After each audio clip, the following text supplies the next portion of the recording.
안녕하세요. 75페이지 표시죠. 여기는 자리 비었나? 75페이지 보시면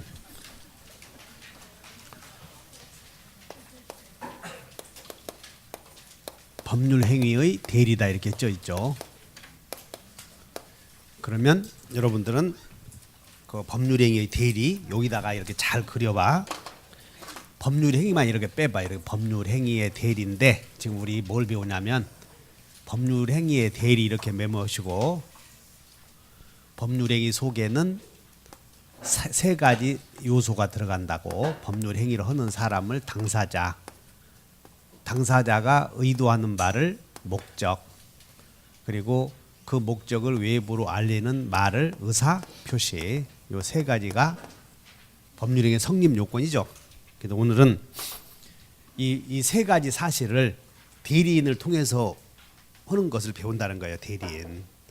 그래서 법률행위는 성립이 되면 유효 아니면 무효로 확정이 되죠. 이렇게 유효, 무효. 그래서 오늘은 뭘 배우냐면 대리인을 통한 법률행위를 배운다는 거예요. 대리인을 통한 법률행위. 근데 우리가 배우는 법률행위는 유언을 배워, 혼인을 배워, 매매를 배워. 그러니까 재산행위만 배운다는 거지. 그래서 오늘은 재산행위를 대리인을 통해서 했을 때 그 효력이 어떻게 결정될 것인가 그걸 배운다는 거예요. 자, 그러면 75페이지에 자 밑줄 그셔봐. 양가로 1번에 대리제도란 거기 보시면 대리인이 이렇게 나오는데 대리인이 거기다가 동그라미 쳐 본인 이름으로 여기다가 제일 중요한 거예요. 대리인이 누구 이름으로? 본인 이름으로. 자, 본인 이름으로 또 밑줄 그셔봐. 의사 표시를 하거나 이렇게. 그러면 이제 이 갑이 이 토지를 하나 갖고 있을 때 토지를 을에게 이렇게 팔아달라고 부탁을 하죠. 그래서 부탁을 하는 사람을 본인이라고 하고 부탁받은 을을 무엇이라고 하냐면 대리인이라고 불러요. 그래서 이 토지를 누구에게 팔 것인가? 당사자. 이 땅을 누구에게 팔 것인가? 또 목적, 얼마에 팔 것인가? 목적. 자, 본인이 이 땅을 팔아달라고 부탁을 해. 그래서 부탁을 하는 짓을 뭐라고 하냐면 대리권을 주는 행위라고 하는데 토지를 팔아달라고 부탁을 한다고. 그러면 이제 을이 땅을 팔아. 이렇게 누군가에게 매매하겠지. 그러면 계약서를 쓸 때는 우리는 매매 계약의 당사자는 매도인과 매수인이 있을 텐데 지금 이 땅을 팔아달라고 부탁을 한단 말이야. 을에게. 그러면 을은 중간에서 매도인도 아니고 매수인도 아니지. 그래서 이 을이 계약서를 쓸 때는 매도인이 갑이다 이렇게 쓰는 것을 따라서 해본다. 본인의 이름으로. 그 얘기야 지금 이게. 그러면 이제 대리인에 의한 행위는 자 따라서 해본다. 대리인이 본인의 이름으로 하는 행위. 이걸 머릿속에 담아도 대리인이 본인의 이름으로 하는 행위를 대리행위라고 한다. 그러면 이제 자 잘 들어. 갑이 을에게 토지를 팔아달라고 부탁을 해서 을이 병과 매매했을 때 이제 매도인, 매수인, 매매가 성립이 되었지. 그럼 매매의 유효 무효를 결정해야 돼. 이렇게 유효 무효를. 그럼 매매 계약이 유효이냐 무효이냐를 결정할 때에 기준이 되는 사람은 시킨 사람이겠어, 행한 사람이겠어? 이 사람을 기준으로 유효 무효를 판단한다. 그래서 자, 유효 무효를 판단할 때는 시킨 사람을 기준으로 할 것인가 아니면 부탁받은 대리인을 기준으로 할 것인가에 대하여 따라서 해본다. 의사 표시를 한다. 그 표현으로 보라고. 의사 표시를 한다 이렇게. 그러면 의사 표시를 하는 것은 본인이라고 대리인이라고? 그것을 꼭 기억하라고. 대리인이 의사 표시를 한다 그랬으니까 자 밑줄 그셔봐. 그러면 주어가 여기 봐. 지금 의사 표시를 한다의 주어는 이렇게 되게 책이 대리인이 누구 이름으로? 본인의 이름으로 무엇을 한다고? 의사 표시를 한다 이렇게 쓰여 있으니까 의사표시를 하는 주체는 대리인 아니야. 문맥에서. 이게 주어 동사 이렇게 된다고. 그러면 대리인이 의사표시를 함으로 이제 정해졌네. 대리인이 본인 이름으로 의사표시했을 때 유효무효를 판단하는 사람의 기준이 되는 사람은 대리인. 다 했어 이제. 유효무효를 결정할 때 기준이 되는 사람은 누구를? 대리인을 기준으로 한다. 이게 오늘 배워야 될 그냥 필요한 거라고 이게. 자 해서 됐어 이제. 자 따라서 해본다. 대리인이 본인 이름으로 의사표시를 한다. 그러면 이제 여기 하나만 정리해 보자. 갑이 요 토지 시가가 지금 10억이라고 보자고. 10억짜리 토지를 을에게 팔아달라고 부탁을 해. 그러면 요 대리인이 누구에게 팔 것인가를 대리인이 정해. 당사자를 정한다고 여기. 목적을 정해. 얼마에 팔 것인가. 그러면 자 갑이 땅을 팔아달라고 부탁했을 때 이 땅을 11억을 받을 것인가 8억을 받을 것인가 결정하는 사람은 대리인이라고 본인이라고. 여기다 본인이다 하면 여기 틀렸잖아. 이게 다시 한번 의사를 얼마에 팔 것인가 의사를 정해서 표시하는 사람이 대리인이라고. 이렇게 다시 해. 얼마에 팔 것인가를 누가 정한다고? 대리인. 그러면 한 장 넘겨. 다 볼 필요 없어. 17페이지 77페이지 봤더니 77페이지 봤더니 4번 봤더니 사자 나오나? 3번 한번 읽어본다. 사자. 그러면 읽어보자고. 사자에는 본인이 완성한 의사표시를 그대로 전달한다. 즉 사자는 심부름꾼인데 심부름꾼인데 사자는 얼마에 팔 것인가 의사를 누가 정하냐면 본인이 정한다는 점에 차이가 있다는 거지. 메모해봐. 오른쪽에다가 사자 오른쪽에다가 사자 심부름꾼 사자는 의사를 지금 여기 맨 우리는 밥만 먹으면 다 이제 의사표시. 의사를 누가 정한다고? 사자는 본인이 정한다. 이렇게 써놓으면 돼. 사자 오른쪽에 의사를 본인이 정한다. 이렇게 쓰라고. 그러면 대리에서는 누가 의사를 정한다고? 그것만 아시면 된다고요. 그래서 볼 필요 없어. 그 다음에 77페이지에 3번 봐. 대리가 인정되는 행위. 이거 봐. 의사를 지금 포인트가 요거라고. 의사를 누가 정하는가? 그러므로 의사를 대리인이 정한다고 그랬지. 그러니까 대리인이 할 수 있는 행위는 대리인아 네가 내 대신 가서 포항에 가서 큰애기 오고 선 좀 보고 오너라 해서 갔다 왔어. 그래서 혼인을 하기로 했냐? 아유 코가 안 이뻐서 하지 않기로 했구만요. 그러니까 대리인이 정할 수 있는 것은 가족행위겠어, 재산행위겠어. 그래서 우리가 배우는 행위는 재산행위만 배운다고 지금 계속하고 있잖아. 그래서 봤더니 대리가 인정된 행위는 한번 읽어본다. 재산행위, 준법률행위, 불법행위, 그 다음에 뭐 가족행위 이런 거 있겠지? 근데 대리가 허용된 행위는 무슨 행위만 허용돼? 원칙이. 그렇게 말면 돼. 재산행위만. 다시 한다. 재산행위만. 우리 지금 요 행위 재산행위 배운다고. 재산행위. 그러니까 대리가 허용된 행위는 재산행위에 대한 의사표시를 할 수 있다. 이렇게 가면 되지. 더 보면 안 돼. 그냥 한 장 넘겨요. 그 다음에 대리의 종류에는 그냥 이제 용어. 갑이 봐. 갑이 을에게 토지를 팔아달라고 부탁을 했을 때 부탁받은 대리인을 따라서 해본다. 임의 대리. 법으로 정해진 대리를 법정 대리 이렇게 하면 되지. 그러니까는 우리는 임의 대리를 중심으로 공부한다고. 그냥 용어만 들어봐. 다시 임의 대리, 법정 대리. 그다음 밑에 2번 봤더니 능동 대리는 밑줄 그셔봐. 자 본인의 이름으로 이걸 나중에 이걸 뭐라고 부르냐면 본인의 이름을 밝힌다는 것을 현명이라고 하거든. 현명. 그래서 여러분들 책에 능동 대리다 밑줄 그시고 처음 오신 분들 능동 대리에다 이렇게 밑줄 그시고 이렇게 밑줄 그시고 여기 왼쪽으로 현명을 하는 대리. 능동 대리는 현명을 하는 대리. 그러면 수동 대리는 밑줄 그시고 현명을 받는 대리. 따라서 현명을 받아들이는 대리. 그러면 이제 나중에 나중에 계약을 했는데 매도인이 등기 서류를 안 주어서 매수인이 매도인에게 해지해야 되겠어. 해제. 근데 해제는 갑의 귀에 대고 해야 되는데 갑의 대리인 을에게도 해지하려고도 을에게도 해라라고 대리권을 준 경우 자 병이 갑과의 계약을 을에게 해지한다고 그럴 때 뭐라고 하냐면 을에게 내 계약을 해지한다 이렇게 하는 게 아니고 갑과의 계약을 대리인에게 해지한다 이렇게 얘기해.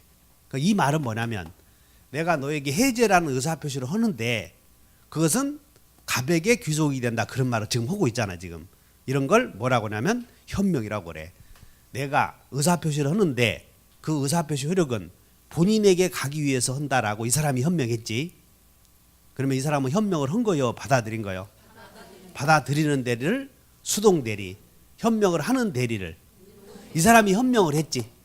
그러니까 상대방이 현명을 했을 때 이를 받아들임으로 수동, 대리인이 이렇게 현명을 하면 이제 이 사람이 이제 토지를 안 주었어. 돈을 안 주어. 그러니까 을이 갑을 대리해서 내 너에게 계약을 해지한다. 갑과의 계약을 이렇게. 그러니까 내가 너에게 해지 의사표시를 했을 때 그것은 누구에게 귀속이 된다고? 갑에게 귀속이 된다. 이런 말을 지금 하잖아. 즉 현명을 하는 대리는 따라서 합니다. 현명을 한다. 받아들인다.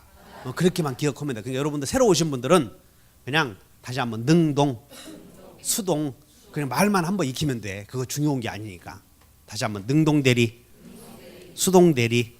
그러니까 3번 봤더니 유권 대리, 무권 대리. 대리권 있으면 무슨 대리? 유권 대리. 대리권 없으면 무권 대리.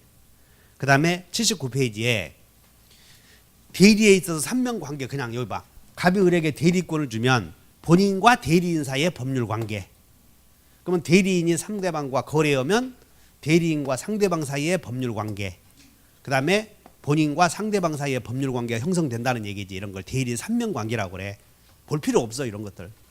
자, 그다음에 이제 79페이지에 제2절 뭐가 나오냐면 대리권 나오죠.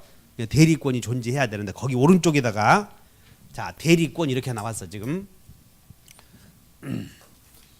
거기 보면 79페이지에 79페이지에 제 몇 절이라고 되냐면 대리권 이렇게 나와 있지. 거기 오른쪽에다가 메모오셔. 자 여기다가 오른쪽에다가 우리는 이제 대리 행위는 항상 법률 행위의 대리에서 대리 행위의 유효 무효 지금 배우려고 그래 가는 길이. 그러면 대리 행위가 유효 무효 되려거든 일단 대리 행위가 되어야 된다고 이렇게. 그래서 일단 자 이렇게 조금 써놓고 가는 길이 대리 행위 이렇게 써놓고 아까 대리 행위가 다 같이 본인의 이름으로 하는 행위. 이렇게 기억해놓고 그러면 첫째 대리 행위가 성립이 되려거든 대리 행위의 성립 요건 이렇게 배워야 돼. 조그맣게 메모오셔. 대리 행위의 성립 요건. 오른쪽에다가 지금 길라잡이 한다고. 두 번째는 대리 행위가 성립이 되면 대리 행위에 무슨 요건을 배워야 되냐면 효력 요건 배워야 된다고. 그러면 대리 행위가 효력이 생기려거든 대리인이 본인 이름으로 의사 표시했을 때 목적이 반사회적 행위가 아니어야 돼. 대리인이 본인 이름으로 의사 표시했을 때 그 의사 표시가 문제가 없어야 된다는 거예요. 그래서 이거 유효가 되려거든 여기 다 갖춰야 돼 지금. 그래서 이걸 뭐라고 하냐면 첫째 조그맣게 써. 첫째 대리 행위에 하자가 없을 거 이렇게 써. 대리 행위에 하자가 있어야 돼 없어야 돼?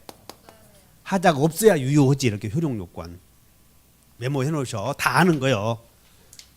두 번째는 지금 당사자의 여기에 지금 대리인이 한 사람 더 들어갔으니까 대리인이 본인 이름으로 의사표시 할 때 대리인이 본인 이름으로 의사표시 할 때 술 마시고 해야 되겠어? 제정신으로 해야 되겠어? 제정신을 뭐라고 그랬어? 이제 나중에 알게 돼. 다시 의사 능력, 분별력이 있어야 한다는 거예요. 그래서 2번 대리인의 의사 능력이 있어야 돼. 그러면 대리인이 의사 능력이 없으면 무효다 그런 얘기요. 대리인이 술 먹고 해버리면 아무리 무효라는 거지. 잘 메모하셔. 세 번째는 대리권이 있어야 돼 없어야 돼요? 대리권이 존재해야 돼. 이렇게 존재. 그러면 이제 여기서 다시 대리권이 존재해야 되는데 지금 대리권의 존재에서 여러분들 책에서 지금 다루고 있다고. 대리권의 존재, 여기 이 부분을. 그러면 첫째, 대리권의 존재와 관련하여 대리권은 어떻게 성립이 되는가를 다루고 있어. 그래서 대리권의 성립을 배울 것이고, 대리권의 성립을 배울 것이고, 두 번째는 대리권의 성립을 배우고, 두 번째는 대리권이 성립이 되면 항상 권리가 나오면 그 권리의 효력을 배워. 권리의 효력을. 그래서 효력 나오면 여러분들 기존에 공부하셨던 분들은 저당권의 효력 그러면 효력이 미치는 범위를 꼭 나온다고. 범위 이런 것들이. 그래서 배울 거라고. 그래서 대리권이 성립이 되면 두 번째는 대리권의 효력이 미치는 범위 이런 걸 배우려고 그래. 대리권의 범위. 대리권과 관련해서. 그 다음에 대리인이 여러 사람일 때는 각자가 본인을 대리한다. 이거 배우려고 그러고, 각자 대리를 배우려고 그러고, 그 다음에 대리인은 의사를 본인이 토지를 팔아달라고 부탁을 했을 때 얼마에 팔 것인가를, 누구에게 팔 것인가를 대리인이 정한다고 그랬죠. 그 대리인 지가 사버리면 어떻게 되는가, 이게 문제가 돼. 토지를 팔아달라고 부탁을 했더니 이 땅을 누구에게 팔 것인가를 대리인이 정한다고 하지 않았어? 그러면 대리인 지가 지 이름으로 사버리면 땅값을 높게 사겠어, 낮게 사겠어? 그런 짓을 하면 안 된다는 거예요. 그런 걸 자기계약이라고 그래. 그러니까 자기계약을 할 대리권은 없다. 그걸 배우래. 그래서 대리인은 자기와 계약을 하거나 쌍방을 대리해서 법률행위 하면 되겠어, 안 되겠어?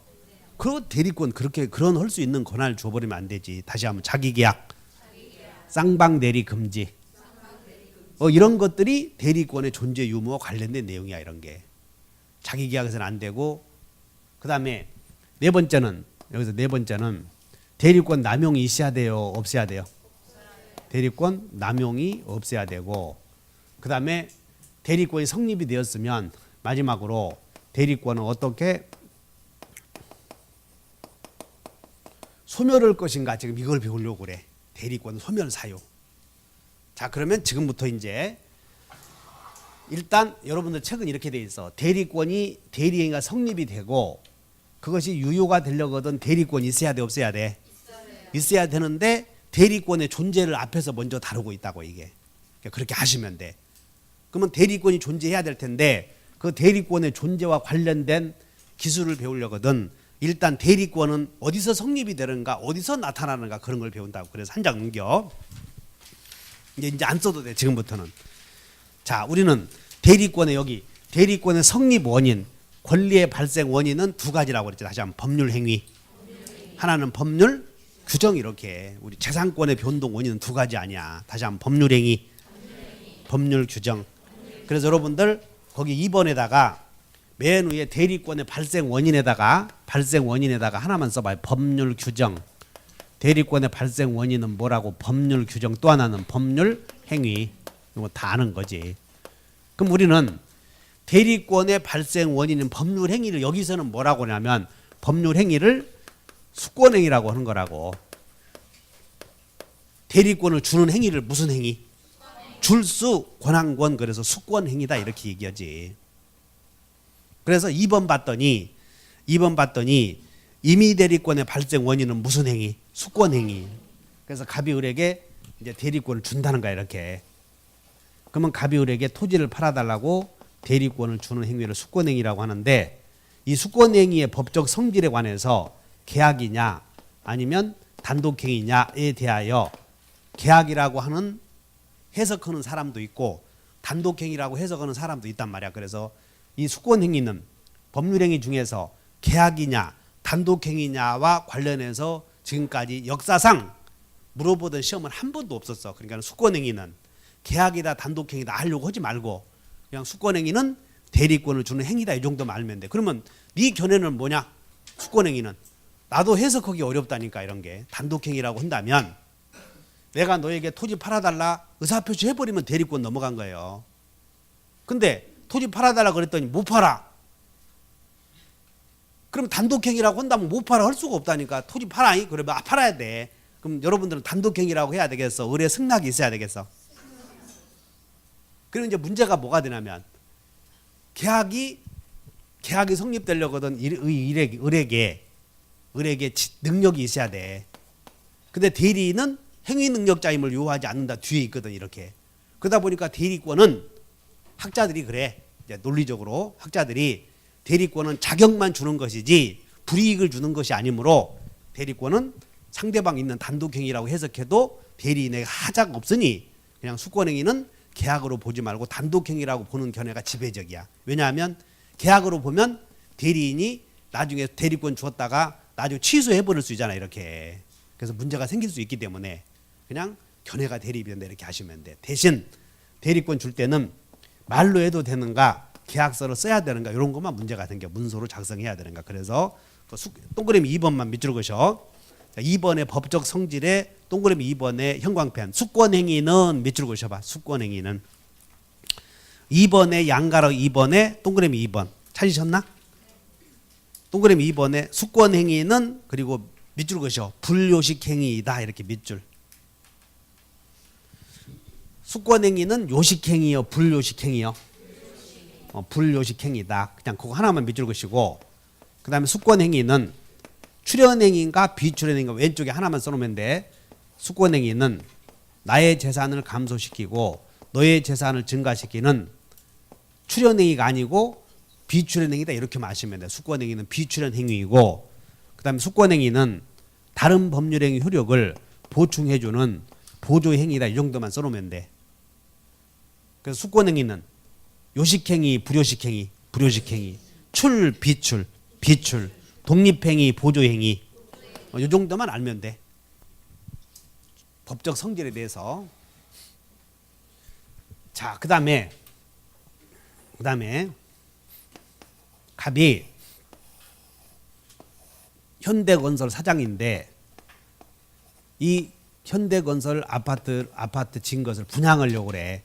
그러면 사장이 직접 고객들에게 찌라시 나눠주면서 아파트 사시오 그래. 누구를 하나 고용을 해.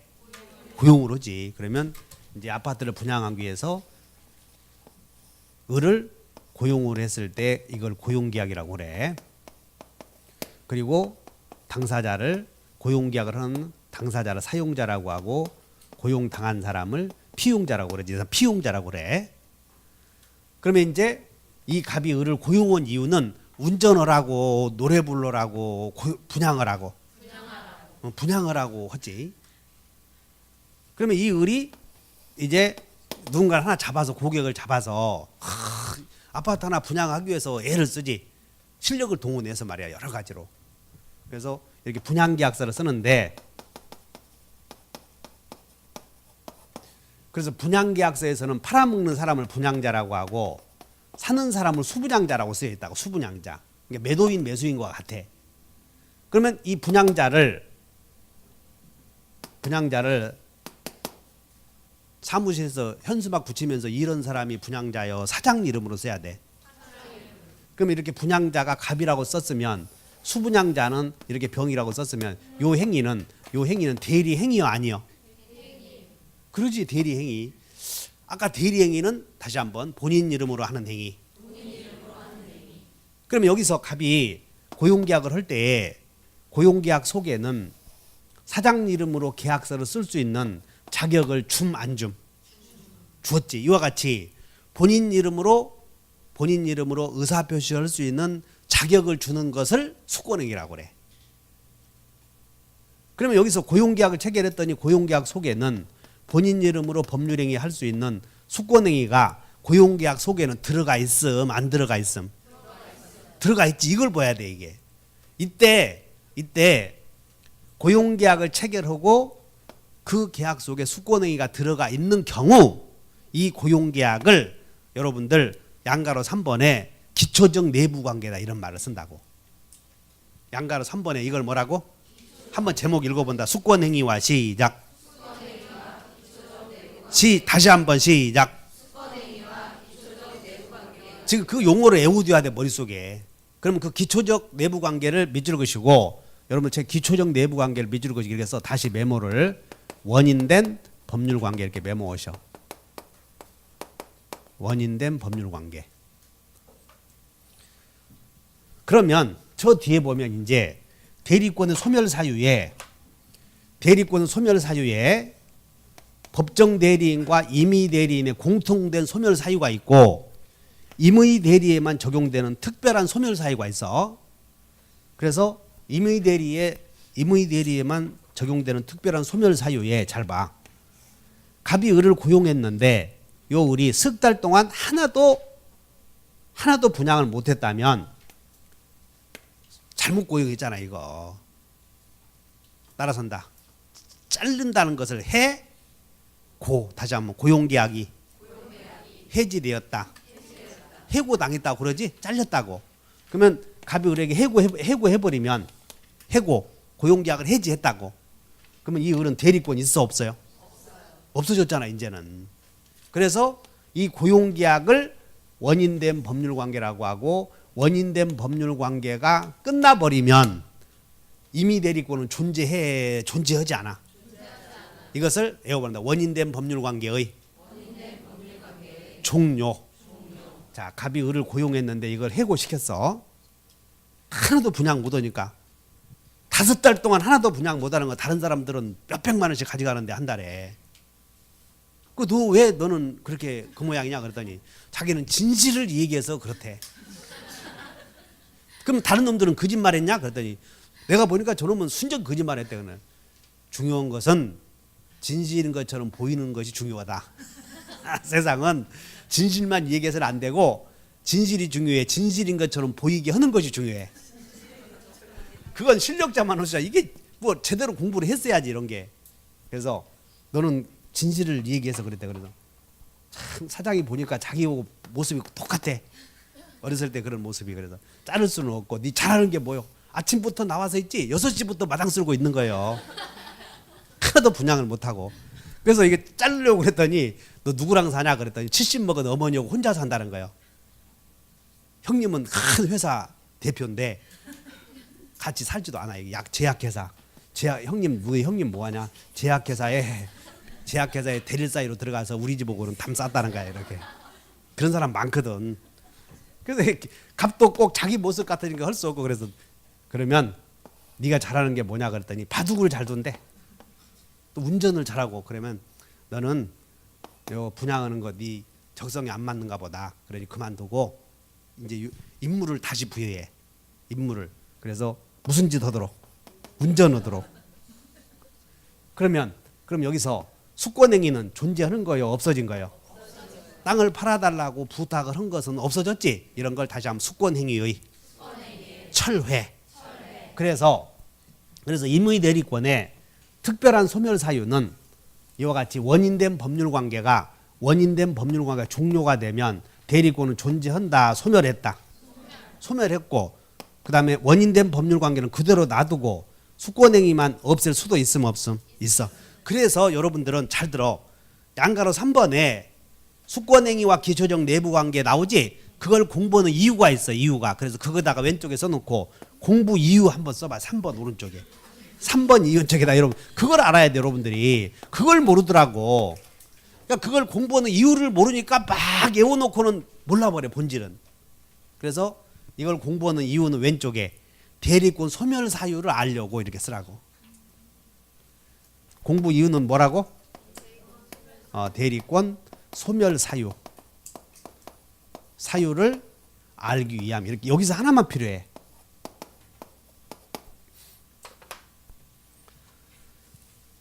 자, 그래서 대리권이 만들어지는 사유를 보더니 갑과 을이 대리권이 만들어질 때는 보니까 갑을 간에 맨 처음에 고용계약이나 위임계약을 체결했을 때 그 고용계약이나 위임계약 속에는 대리권을 주는 행위인 수권행위가 들어가 있어 안 들어가 있어?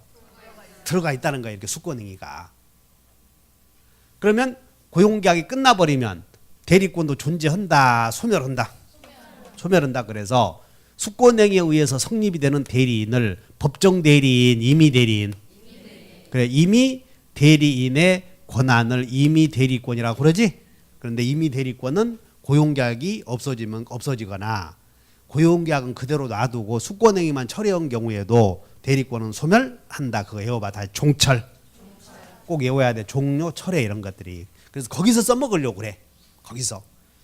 자, 그러면 이제 여러분들은 80페이지에 4번에 수권행위의 무인성 이런 거 나오지? X에 공부하지 말고. 자, 81페이지에 수권행위의 하자인데 해설 봤더니 수권행위는 단독행위에 속함으로 나오지? 이렇게 하면 장 무서운 이론이라는 거야. 이렇게 함부로 할 수가 없어. 이게 학자들이 막 단독행위라고 하기도 하고 계약이라고 하기도 그래. 그러니까 내가 조금 전에 설명했지? 시험 나와 안 나와? 거기다가 양가로 5번에도 이렇게 조그맣게 찢어버리지 말고 이렇게 보지 말라 그러면 쫙 해버린다. 이렇게 속이 시원하는 게 그렇게 하지 말어. 책이 미안하잖아. 이런 거 보지 마 그러면 쫙 그거 이렇게 그을 때 꼭 나한테 항변하는 거지. 기분이 참 안 좋아. 그러니까 4번도 봐라. 보지 마라. 양가로 4번도 보지 마라. 양가로 5번도 보지 마라. 양가로 3번은 중요해 안 중요해? 그것은 대리권 소멸 사유를 알기 위해서는 중요하다는 거지. 이렇게 다시 한번 종철. 이해하셨지? 자, 그다음에 이제 지금 대리권의 범위 이거 공부하는데 거기다가 81페이지에 별표 5개를 내. 대리권의 범위. 그러면 대리권의 범위는 이제 여기 대리권이 성립이 되면 우리는 항상 성립이 되면 권리가 나오면 그 권리에 효력이 미치는 범위를 물어본다고. 그래서 여러분들은 저당권이 성립이 되면 만약에 여기 이 토지에 저당권이 성립이 돼. 그러면 저당권의 효력은 토지에만 미쳐 나중에 수목에도 미쳐 이렇게. 이런 걸 범위라고 배우잖아. 그래서 부합물에도 저당권 효력은 미치고 종물에도 미치고 그다음에 이게 땅이 수용되어 버려서 수용. 그럼 수용되면 경매를 못 하지. 그럼 수용금에도 미쳐야 되겠지. 그래서 항상 우리가 권리가 나오면 자 따라서 한다. 권리. 대리권은 권한이야. 권한이지만 권리나 권한에 효력이 미치는 범위 이게 등장을 해. 다시 한번 대리권에 효력이 미치는 범위. 그것이 항상 중요하다고 우리의. 저당권 나오면 저당권의 효력이 미치는 목적물의 범위, 저당권의 효력이 미치는 피담보 채권의 범위, 전세권이 나오면 건물 전세권의 효력이 미치는 범위 해서 범위가 꼭 등장한다고. 그러니까는 범위 나오면 범위 동그라미 쳐. 범위에다 동그라미 쳐놓고 숙제 이렇게 쓰라고. 거기다가 숙제 해놓고 이제 이렇게 써. 저당권의 효력에 미치는 범위.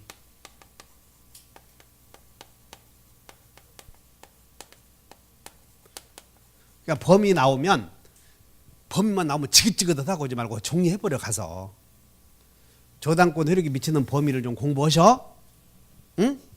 그리고 거기다가 그 열공 노트에다가 했는지 안 했는지 체크해. 본인들과 약속을 스스로 지켜야 된다고. 두 번째는 건물 전세권의 효력이 미치는 범위. 건물 전세권의 효력이 미치는 범위.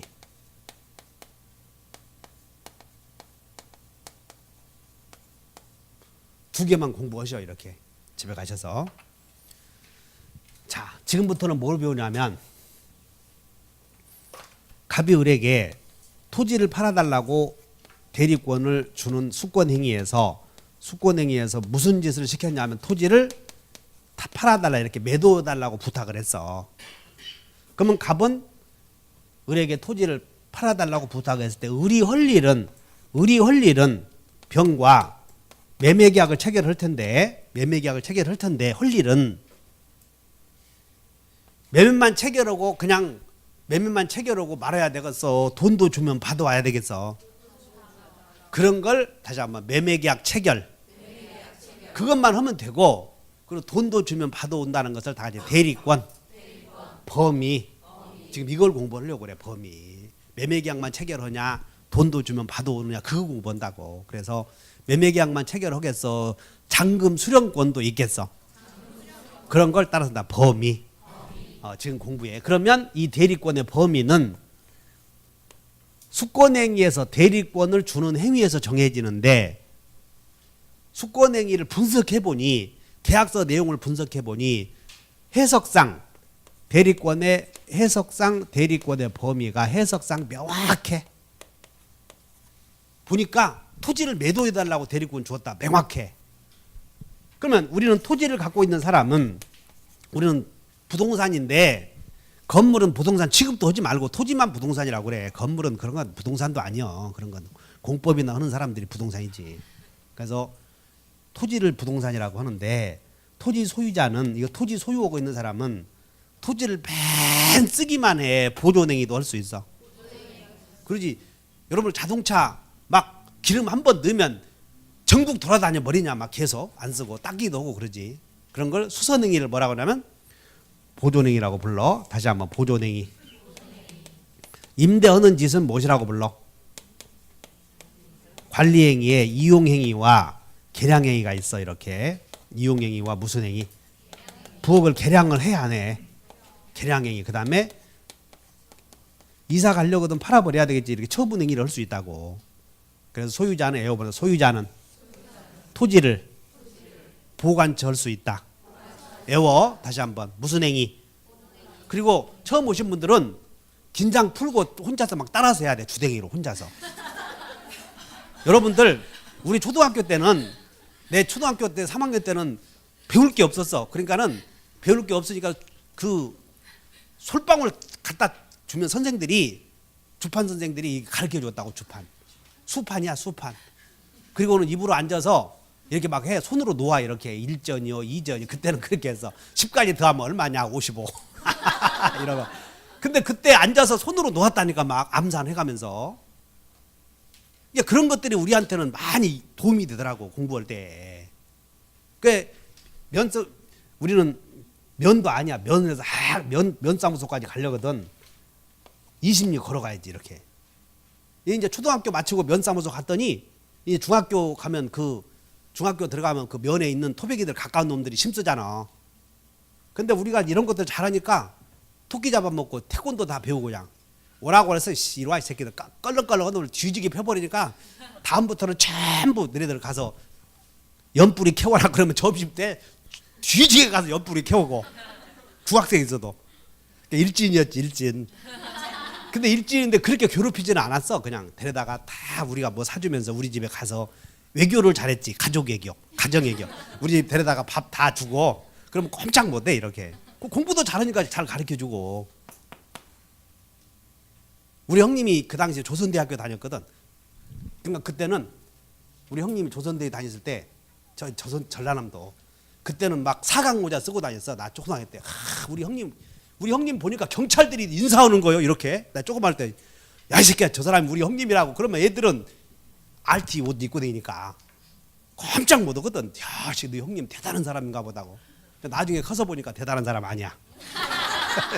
나중에 커서 보니까 참 웃기지. 그 당시에는 그런 거였어. 그 동네에서 볼 잘 차는 놈이 제일 막 그 회자 됐다니까 어린애들한테. 뭐 이 얘기 할 게 없으니까 이런 게. 공부할 때 자꾸 외워 이렇게 입으로. 그래야 그 습득력이 빨라지니까 가만히 있어버리면 안 돼. 다시 한번 종철. 이렇게 자꾸 외우라고. 그래서 해석상 대리권의 범위가 명확한 경우도 있고, 즉 뭔 얘기냐면 이 토지에 대해서 수선만 해라 이렇게 한 경우도 있어. 그럼 명확해.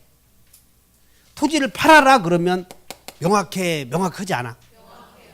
근데 갑이 동생에게 토지를 팔아달라고 대리권 줬는지 토지를 관리하라고 대리권 줬는지 명확하지 않아. 해석상 명확하지 않은 경우 두 경우가 있다 그 말이야. 이렇게 대리권의 범위를. 그러면 해석상 명확하면 이런 것이야. 명확하면 시킨 일만 해야지. 그럼 명확하지 않으면 우리는 토지만 놓고 보니까 갑이 우리에게 대리권 주었는데 이 대리인이 어떤 일을 해야 될지 불분명하면 대리인이 기분 나쁘게 기분 좋게 싹 팔아먹으면 그건 안 된다는 거예요. 이렇게. 그래서 그중에서 다 보존행위, 관리행위, 보존행위만 하고 관리행위는 제한된 범위 물어보고 해야 돼. 관리행위는 처분행위 일치 안 되고. 지금 그런 거 배우려고 그래. 그래서 여러분들의 81페이지에 자 임의대리권의 범위에 1번 원칙 나오지 원칙. 그 수권행위 해석 나오나? 거기다가 메모오셔. 수권행위 해석에다가 이 책이 명확하게 잘 써야 되는데 해석에다가 이렇게 써. 해석해놓고 2개 만들어. 해석에다가 수권행위 해석에다가 몇 줄 그시고 명확한 경우 이렇게 써. 명확한 경우. 수권행위 해석에서 명확한 경우도 있고 또 하나는 애매한 경우, 불분명한 경우, 그걸 명확하지 않은 경우. 2 경우가 있다 하시면 돼. 그러면 명확한 경우는 우리는 이제 시험이 판례를 공부하는 거고 명확하지 않으면 우리는 118조 보충 규정을 공부해. 명확하지 않으면 무슨 규정을 본다? 보충 규정을 배운다 그 말이에요. 이렇게. 그러면 이제 밑에는 판례 봤더니 밑에 판례 봤더니 대리권의 범위 내에 속하는 경우 나오지? 거기다가 이제 메모 오셔야 돼. 자, 명확한 경우는 여기 봐. 명확한 경우는 어떻게 해야 되냐면 대리권의 범위가 명확한 경우에는 부여받은 행위, 부탁받은 행위, 그래서 위임받은 행위라고 쓰자. 위임받은 행위. 위임받은 행위의 행위와 그 이행 수단. 자, 그러면 위임받은 행위를 하기 위해서는 여기서 위임받은 행위 하기 위해서는 매매계약을 체결해달라고 위임받은 행위를 하기 위해서는 여기에 상대방의 의사를 수령할 권한도 있어 없어?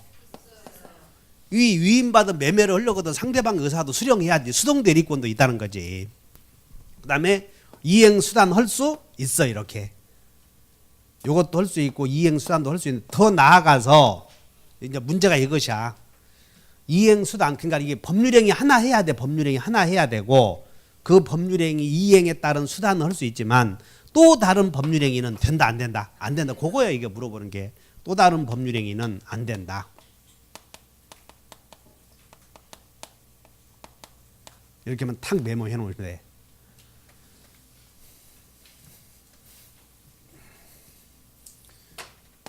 법률행위 2개 해야 돼? 1개만 해야 돼? 1개만 하면 되지. 다른 법률행위는 안 된다 그런 얘기야. 이걸 이해하시면 돼. 그러면 2번 가봐. 2번 해설에.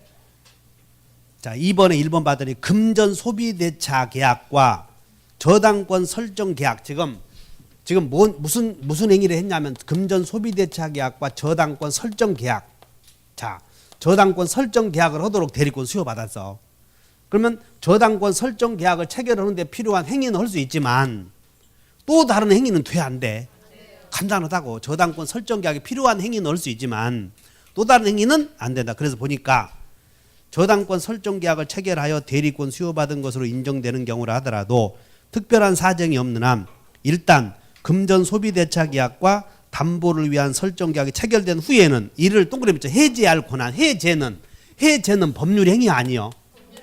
이건 안 된다는 거지. 이게 간단해. 다시 해. 대리권의 범위가 명확한 경우 시킨 일만 해야 돼? 또 다른 법률행위도 해야 돼? 시킨 일과 그러니까 법률행위 1개만 해야지. 법률행위 1개와 그 이행에 필요한 사실행위는 할 수 있지만 또 다른 법률행위는 안 된다 그런 얘기예요. 이해하셨냐고? 그 다음에 3번 봐. 3번. 경매. 너 내 땅을 입찰 좀 받아라고 경매에 가서 입찰 좀 받아라. 중개사에게 대리권 주었어. 입찰 대리. 그러면 자, 경매 입찰 대리는 이제 신청해서 매각 허가 결정이 된 거예요. 그러면 이제 경매 입찰 신청해서 이제 허가가 떨어졌으면 일이 끝났지. 그러면 그걸 다시 또 다른 행위를 할 수 있는 법률행위는 안 된다는 거지. 그래서 자, 매각 허가 결정이 있었다. 그러면 이제 법률행위가 완성된 거예요. 그 후에 경매 신청 취하 몇 줄 그셔. 경매 신청 취하도 법률 행위 아니야. 그건 안 된다는 거지. 이렇게 경매 신청 취하에 동의 동그라미 쳐. 동의가 법률 행위 아니냐고. 그래서 동의할 권한은 있음 없음? 없음. 게 여러분 이해하셔. 자, 읽어본다. 부탁받은 행위. 그 행위만 해야 돼. 그 행위만. 그리고 그 행위를 완성하는 데 필요한 사실행위는 할 수 있어. 사실행위.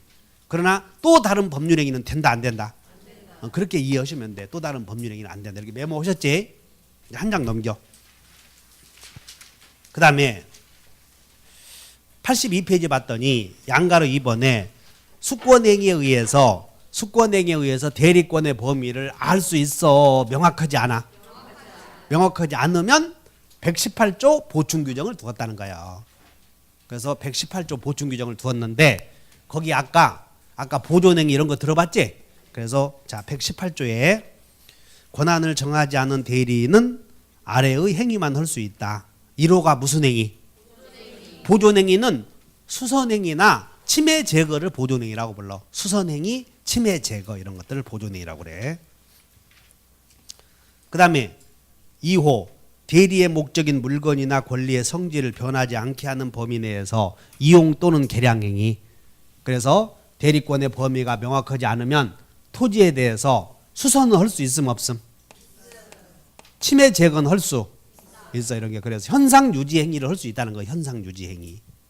그 다음에 보존 행위가 있고 소유자는 그 소유물에 대해 여러분들 생각을 해. 나는 건물에 대해서 보존 행위도 할 수 있고 관리 행위도 할 수 있고 처분 행위도 할 수 있구나. 소유자는 이렇게 생각하시라고 앞으로. 다시 한번 관리 행위. 관리 행위는 두 개로 나누어져. 다시 한번 이용 행위, 개량 행위. 그럼 이용 행위의 대표적인 건 임대차. 개량 행위의 대표적인 것이 성질을 바꾸게 사용대차를 임대차로 바꾸는 거. 재산의 수익을 도모하는 행위를 개량행위라고 불러. 그래서 부업 개량 그런 것도 거기 포함된다고 이렇게. 그 다음에 처분행위 이렇게 세 가지가 있는데 소유자가 자기 소유물에 대해서 할 수 있는 권한이 몇 개 있어? 다시 한번 보존행위, 관리행위, 처분행위. 지금 우리는 대리인에게 지금 시키는 일이 땅 팔아달라고 하는 걸 시켜. 임대해달라고 하는 거. 혼인이나 유언 이런 게 하는 게 아니라고. 건물에다가 전세권 설정 그런 거 아니야. 건물은 논외해버려 우리는. 그래서 토지에 대해서 전세권 설정해달라 했는지 임대해달라 했는지. 자, 갑이 을에게 이 건물을 좀 누구에게 빌려주고 돈 좀 받아라 이렇게 한 거예요.